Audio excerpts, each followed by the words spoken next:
The hospital room smelled like antiseptic and fear, and Claire Whitfield was screaming into a phone that no one was answering.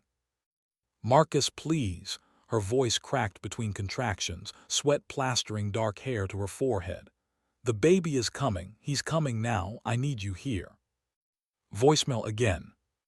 The nurse, a steady older woman named Pat with kind eyes and 20 years of watching rich men disappear when it mattered most, gently pried the phone from Claire's fingers and set it on the tray table, screen dark, useless. "Focus on me, honey," Pat said. "Focus on breathing." But Claire wasn't breathing. She was counting the minutes since her water broke in the marble foyer of the Whitfield Kane estate, counting the 3 calls, the 4 texts, the 1 voicemail she'd left with her voice shaking so badly she barely recognized it. Counting the hours since her husband, Marcus Kane, majority owner of Kane Industries, a man worth 11 figures, a man who had once promised her the world on a rooftop in Manhattan, with the skyline glittering behind him like a crown, counting the hours since he'd stopped answering his phone entirely. She knew where he was. She'd known for months, in the way a woman knows the exact shape of a betrayal long before she has proof of it. The Lombard Hotel, room 1408, under a fake name he thought she didn't know. Selene Voss would be there, wrapped in silk sheets that cost more than most people's rent, laughing that low, honeyed laugh that Claire used to hear him imitate at dinner parties, mocking women who couldn't take a joke. Another contraction seized her, and she gripped the bed rail so hard her knuckles went white. "That's it," Pat murmured. "Almost there, sweetheart, you're doing this. You don't need him to do this." Claire wanted to believe that. She wanted to believe a lot of things. 3 floors below, in the hospital parking structure, a black town car idled with its engine running and its headlights off, and a man sat in the back seat scrolling through his phone, not Marcus, but someone else entirely, someone whose presence in this story would matter more than anyone yet understood.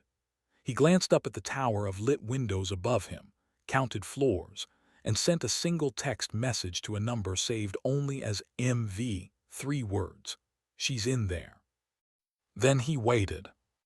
To understand how Claire Whitfield ended up alone on the worst night of her life, giving birth to a billionaire's son, while that billionaire lounged in a 5-star hotel suite with another woman, you have to go back 3 years, to a spring afternoon in Connecticut when Marcus Kane looked at her like she was the only person in the world worth looking at. She'd been a project manager then, nothing glamorous, overseeing the renovation of a boutique hotel his company had just acquired. He'd walked the site in a suit that cost more than her monthly salary and asked her, with genuine curiosity, why she'd chosen exposed brick over drywall in the lobby. Nobody had asked Claire a real question in months.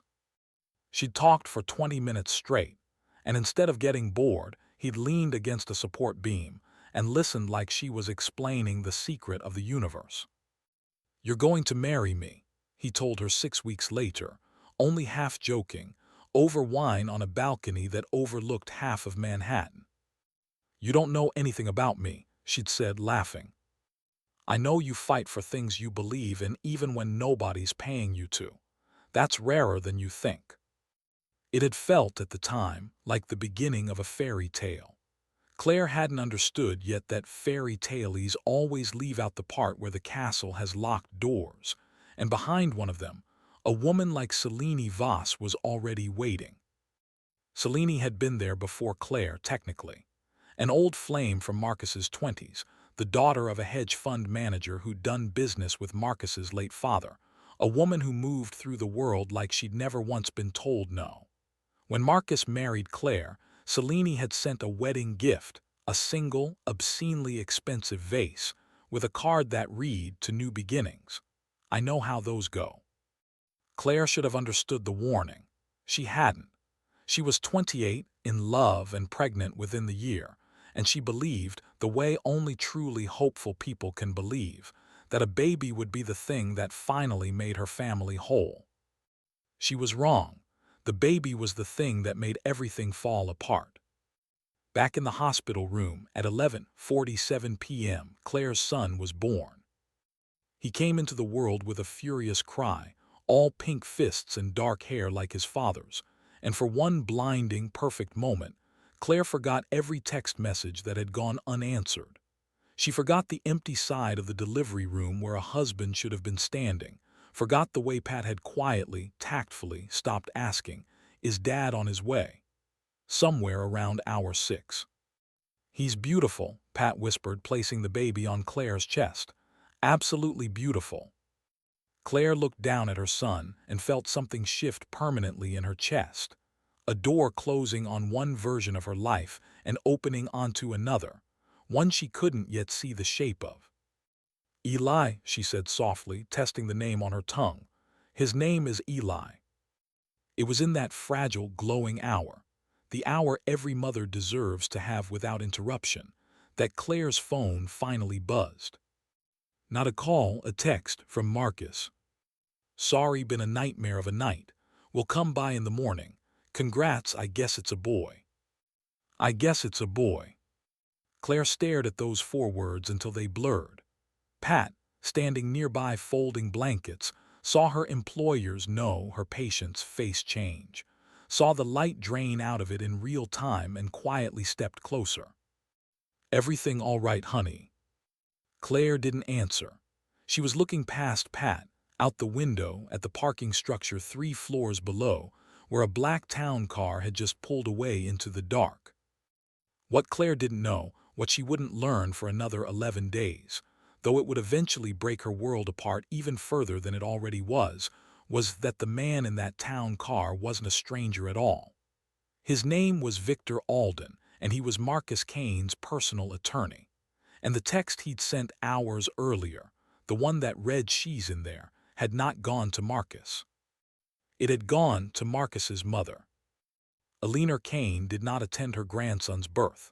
Eleanor Kane, the iron matriarch behind Kane Industries, the woman who had built half of Marcus's empire from behind the curtain while letting her son take the credit in interviews, did not believe in sentiment when there was strategy to attend to. What Eleanor Kane wanted, at 11:47 p.m. on the night her grandson was born, was information. Specifically, was the child a boy? Because if the child was a boy, then according to a clause buried on page 41 of a trust document drafted 18 years earlier by Eleanor's late husband, a clause almost no one still living had bothered to reread, the entire structure of who would eventually control Kane Industries had just changed. Permanently. Claire had no idea any of this existed.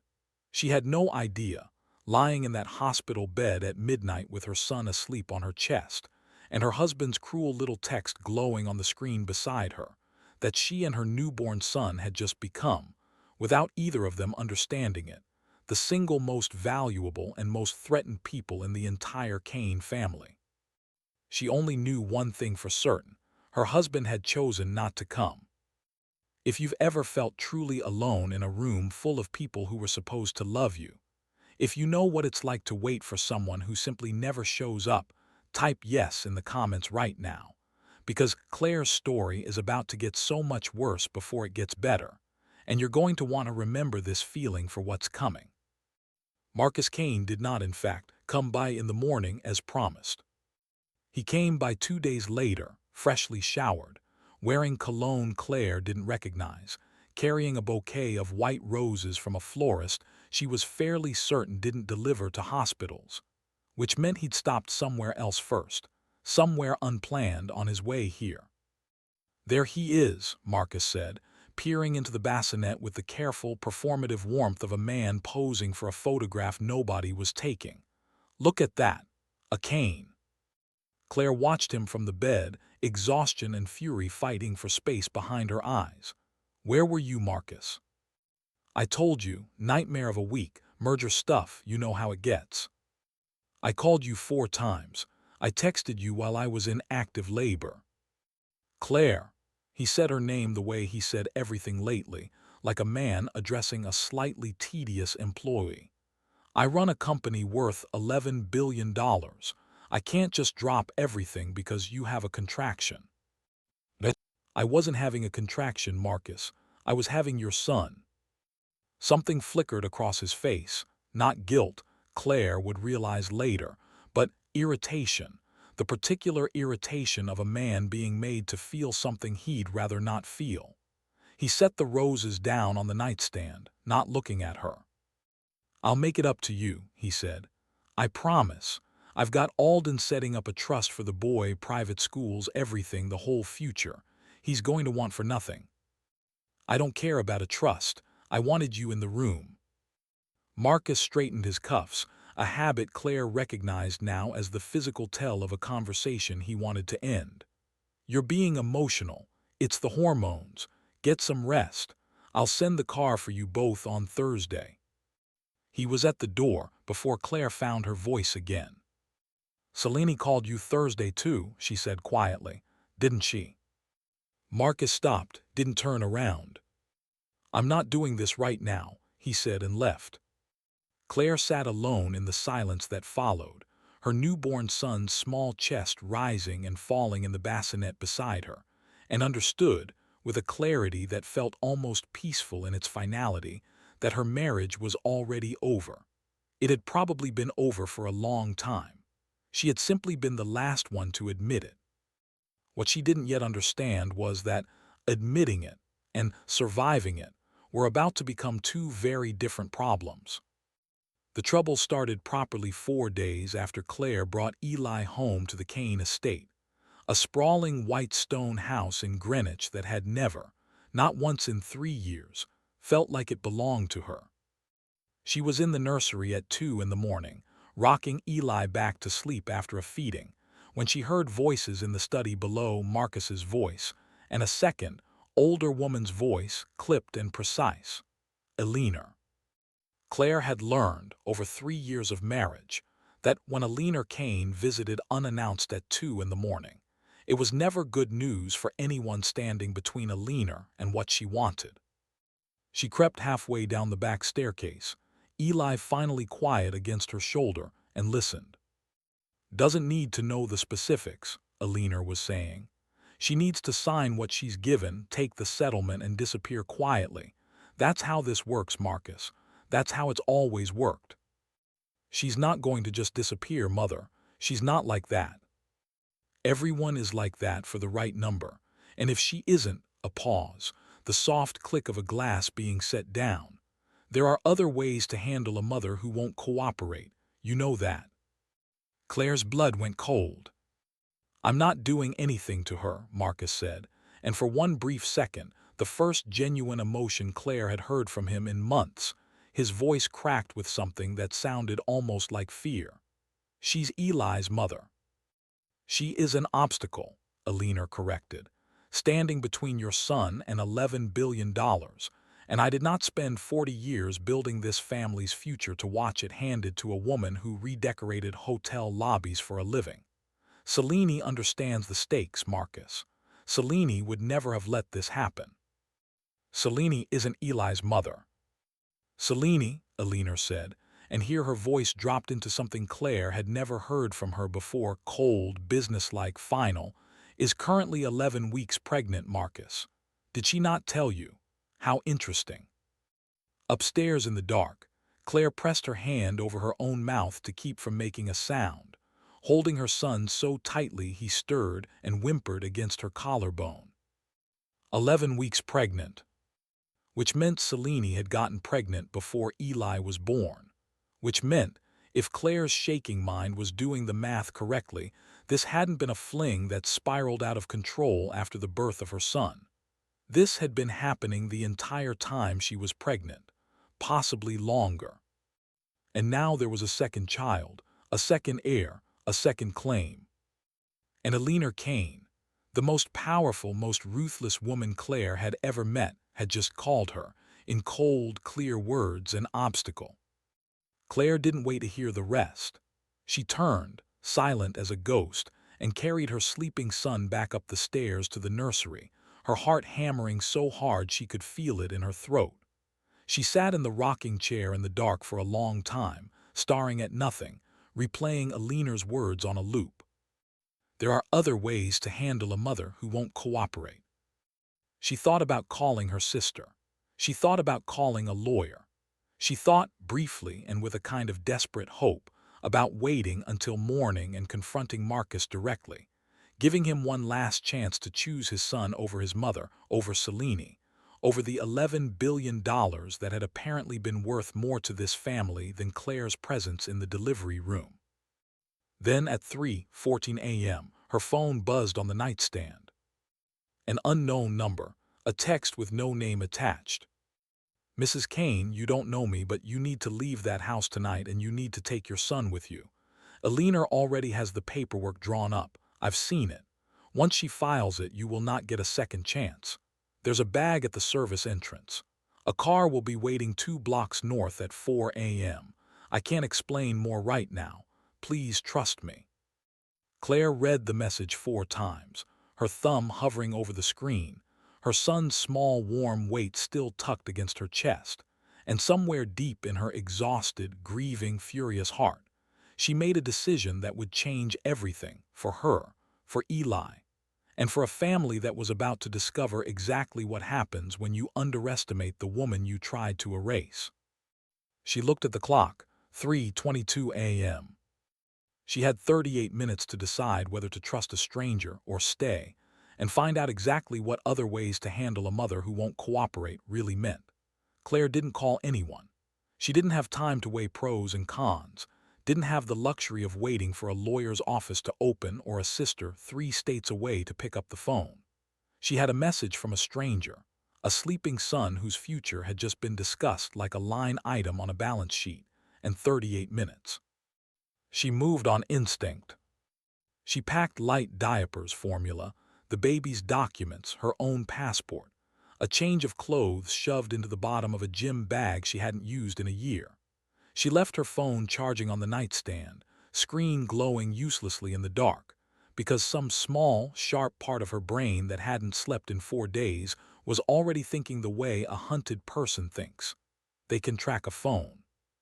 She left it running, propped against her pillow under the blanket so the room would look, from a glance through the door, like a sleeping woman was still in that bed.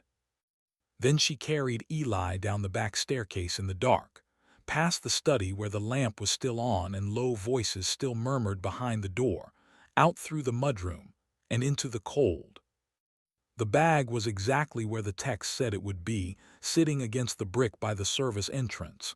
A canvas duffel she didn't recognize, heavier than it looked.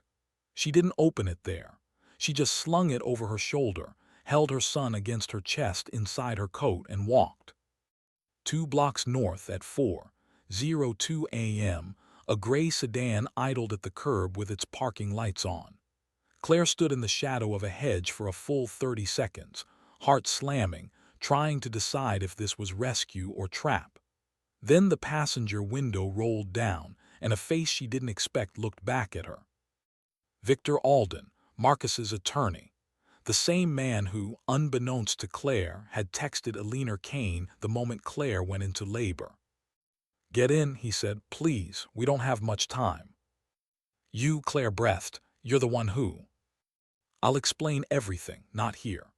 His eyes flicked to the house behind her, dark windows, one lit study window glowing amber at the far end. "Mrs. Kane, Claire, I know what I look like right now. I know what I did. But if you get in this car, I can protect you and your son. If you don't, I honestly don't know what happens to either of you by morning, and neither does Eleanor, and that terrifies me more than you standing here judging me." Something in his voice, not smooth, not lawyerly, but frayed, human, made Claire's decision for her. She got in. Victor Alden had worked for the Kane family for 11 years.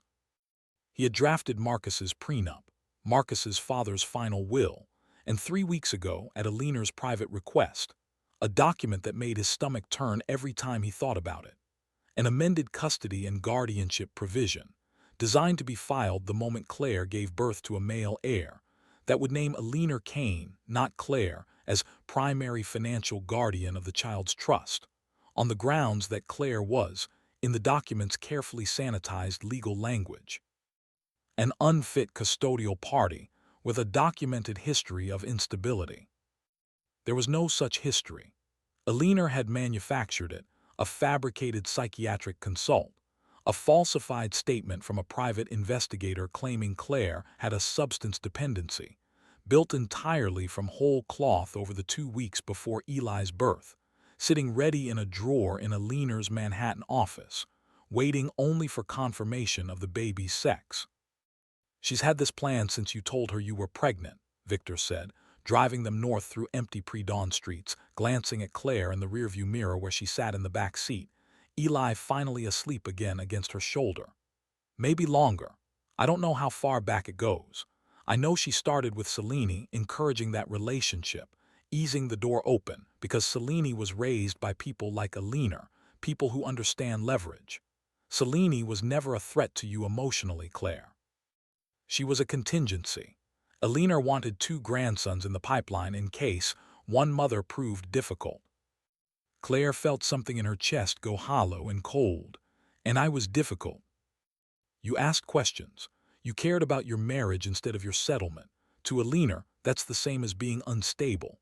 He exhaled hard, hands tight on the wheel. "I texted her the night you went into labor because that's my job, Claire.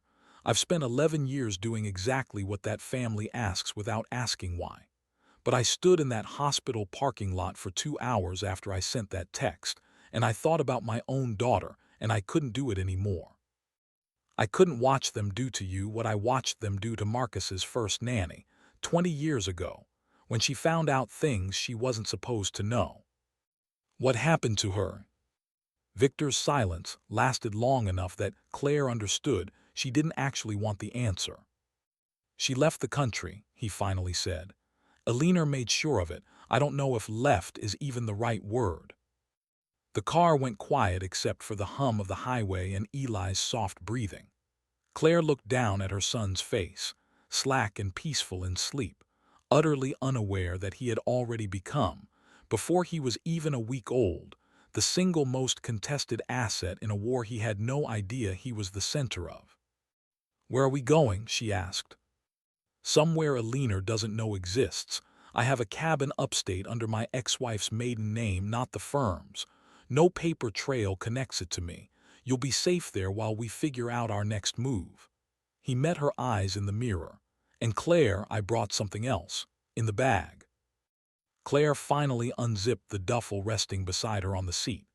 Beneath the diapers and formula, wrapped in a manila folder, was a stack of documents nearly an inch thick, copies, Victor explained, that he'd been quietly making for 3 weeks, terrified and unsure what he'd even do with them until tonight. The fabricated psychiatric report, the falsified investigator statement, internal emails between Alina and her own attorneys discussing the Voss contingency, in language so cold it made Claire's stomach turn. And beneath all of it, a copy of the 18-year-old trust clause itself, the one that had started this entire nightmare, the one that stated, in dense legal language Claire had to read 3 times to fully absorb, that the birth of a male Kane heir automatically triggered a restructuring of company control, moving 40% of voting shares out of Marcus's hands and into a trust controlled by whoever held legal guardianship of that child until his 25th birthday. Whoever controlled Eli, in other words, would one day control almost half of Kane Industries. Claire sat back against the seat, the folder trembling slightly in her hands, and finally understood the true shape of what she'd stumbled into. This had never really been about her marriage. It had never even really been about Marcus. Her husband, weak and unfaithful as he was, had simply been a piece on a board built by his mother decades before Claire had ever walked into a hotel lobby renovation with brick where drywall should have been. She had married into a war over an empire, and her son, 6 days old, utterly innocent, sleeping against her shoulder in the back of a stranger's car, was the prize. If you've ever discovered that the family you married into was never what it seemed, drop a comment with one word: exposed. Because Claire is about to fight back in a way none of them see coming, and this is where the story truly begins. The cabin sat at the end of a dirt road in the Catskills, small and plain, and for the first time in days safe. Claire spent the first 48 hours barely sleeping, jumping at every car engine on the distant county road. nursing Eli in a rocking chair by a window with a clear line of sight to the driveway. Victor came and went carefully, always by a different route, bringing groceries, bringing news, bringing, on the fourth day, a woman Claire didn't expect to ever see again. Pat, the nurse from the delivery room. Victor called me, Pat explained, settling into the cabin's small kitchen with the easy competence of a woman who'd spent decades walking into chaos and making it calmer just by being present. Told me what was happening. I've seen families like the Kanes before, honey. Not this rich maybe, but I've seen what money does to people who think it makes them untouchable. I wanted to help. It turned out Pat's help was more valuable than anyone could have guessed. In her decades at the hospital, she developed relationships, a friend in medical records, a friend who'd once dated a state family court investigator, a former patient who now worked at the licensing board that oversaw the very psychiatric practice Alina's fabricated consult claimed to come from. Within a week, Pat had confirmed what Victor already suspected. The psychiatrist named in Alina's report had retired 8 months before the supposed consultation ever took place. The signature on the document was forged. It wasn't just unethical, it was criminal, a felony charge waiting to happen the moment anyone with standing decided to press it. Claire pressed it. She hired a lawyer of her own, not connected to the Kanes in any way. A sharp, quiet woman named Renata Osei, who specialized in exactly the kind of quiet, brutal family litigation that never made headlines until it did. Together, over the following 3 weeks, they built a case that wasn't really about custody at all, not at first. It was about fraud, about a forged medical document used to manipulate a legal guardianship filing, about a private investigator's statement built entirely from fabricated surveillance logs that didn't match Claire's actual movements on the dates claimed. Marcus, when he was finally served, not with a custody filing but with a criminal referral naming his mother, called Claire 11 times in one afternoon. She let all 11 calls go to voicemail. On the 12th, she answered. "Claire, what is this? Fraud. Are you insane? You're trying to put my mother in prison." "I'm trying to keep your mother from putting me in one, Marcus. Or worse. Did you know what she was planning, truthfully? Look me in the eye, well, look at your phone and tell me you didn't know." The silence on the other end told her everything. "I knew there was a document," he finally admitted, voice small in a way she'd never heard from him. "I didn't know it was fake. I swear to you, Claire, I didn't know it was fake." Would it have mattered? Another silence, longer this time. "I don't know," he said finally. And it was, Claire realized, the most honest thing her husband had said to her in over a year. The next revelation came from a place none of them expected, Selene. 11 weeks pregnant had become 16, and Selene Voss, it turned out, was not nearly as devoted to Alina's grand strategy as Alina had assumed. She had grown up watching her own father wielded like a tool by people richer and colder than himself, and somewhere in the last month, watching Alina calmly discuss, handling, a woman who had just given birth, Selene had recognized the shape of her own possible future, disposable the moment she stopped being useful, replaceable the moment her child's sex or usefulness disappointed. She reached out to Renata Osei directly, without Marcus's knowledge, and agreed to testify, not out of loyalty to Claire, whom she barely knew and had actively wronged, but out of a cold, clear-eyed self-preservation that Claire, strangely, found she almost respected. Selene handed over text messages from Alina dating back 14 months, messages that made explicit what the fabricated documents only implied. A coordinated, long-planned effort to ensure that whichever woman produced Marcus's first son would either cooperate fully with Alina's control of the family trust, or be systematically discredited and removed. "She won't fight for the company," one message from Alina read, referring to Claire by name, dated nearly a year before Eli was born. "She'll fight for feelings. That makes her easy." Claire read that message standing in the cabin's small kitchen, Eli asleep in a bassinet on the counter beside her, and felt something crystallize inside her, not rage exactly, though there was plenty of that. Something colder and more useful. Eleanor Kane had spent a year assuming Claire would be easy because she loved fully and fought emotionally. Eleanor was about to learn what happens when a mother like that runs out of patience. The case never made it to a public courtroom in the way Eleanor had spent her whole life avoiding scandal to prevent. Renata was too smart for that, and honestly, so was Claire. A public trial would take years and would drag Eli, still an infant, into a media circus that would follow him for the rest of his life. Instead, Renata built the case as leverage, presented quietly to Eleanor's own board of directors at Kane Industries, three of whom had long-standing personal grudges against Eleanor's iron control and were more than happy to see it loosened, along with a private ultimatum delivered through both attorneys. Full custody and financial guardianship rights to Claire, an ironclad trust structure for Eli that Eleanor could not touch or amend, and a signed, notarized admission, never to be made public unless Eleanor violated the agreement acknowledging the forged documents. In exchange, Claire agreed not to pursue criminal fraud charges. It wasn't mercy exactly. Renata had explained the calculation plainly.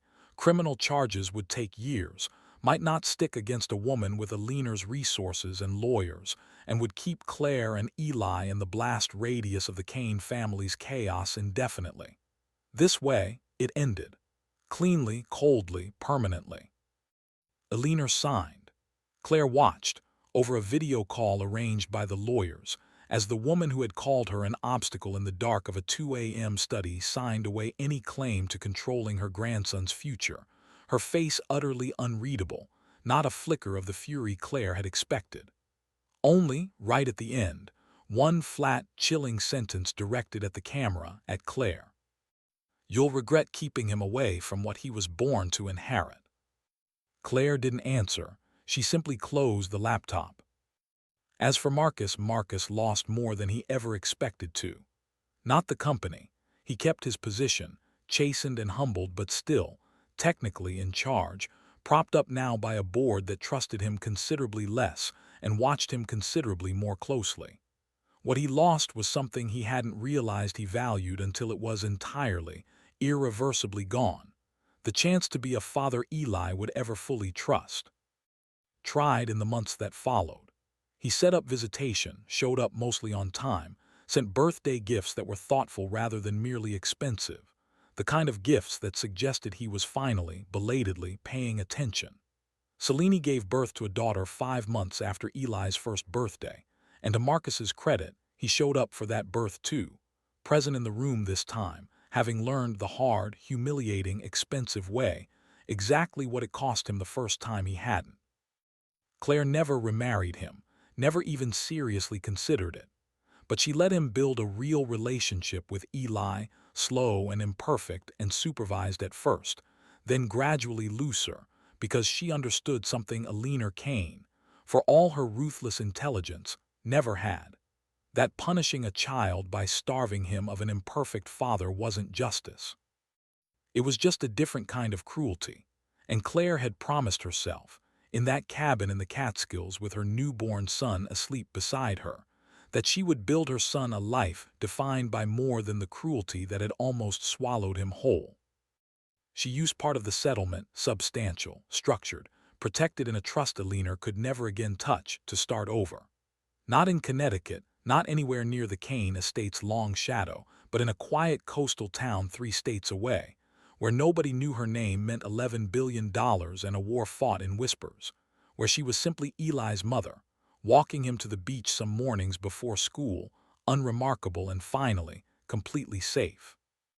Victor Alden left the Kane family's employ within the year, unable to keep working for people he'd finally seen clearly. He and Claire stayed in touch, not close, exactly, but bound by the particular loyalty of 2 people who had once trusted each other with everything in the space of a single terrifying car ride at 4 in the morning. Pat retired from the hospital 2 years later, and came to visit Claire and Eli every summer, always bringing something small and handmade for the boy who, she liked to say, she'd helped bring howling into a world that had very nearly tried to take him before he'd even learned to walk. And Eli grew up knowing none of the details, not really, not the fraud or the forged documents or the 4 in the morning escape that had defined the first week of his life. He knew only that his mother had fought for him, fiercely and completely, when it would have been so much easier not to. He knew that some people had tried to take him away from her, and she hadn't let them. That was the story Claire told him, simplified and softened for a child's understanding, and it happened to also be, in every way that mattered, entirely true. Years later, when Eli was old enough to understand the rest, the trust clause, the billions, the grandmother who had once called him a means to an end before he'd even taken his first breath, he asked his mother why she'd never told him the whole truth sooner. Claire thought about it for a long moment, the way she always did before she answered him honestly. Because I wanted you to grow up knowing you were loved before you ever found out you were valuable, she said. Some people never get to learn the difference. I wasn't going to let that happen to you. He never forgot that answer. Neither, if you've made it this far, should you. If Claire's fight for her son moved you even a little, if you found yourself hoping she'd win before you even knew how the story would end, leave a comment telling us the moment it hit you hardest, hit like, and subscribe, because stories like this one are exactly what this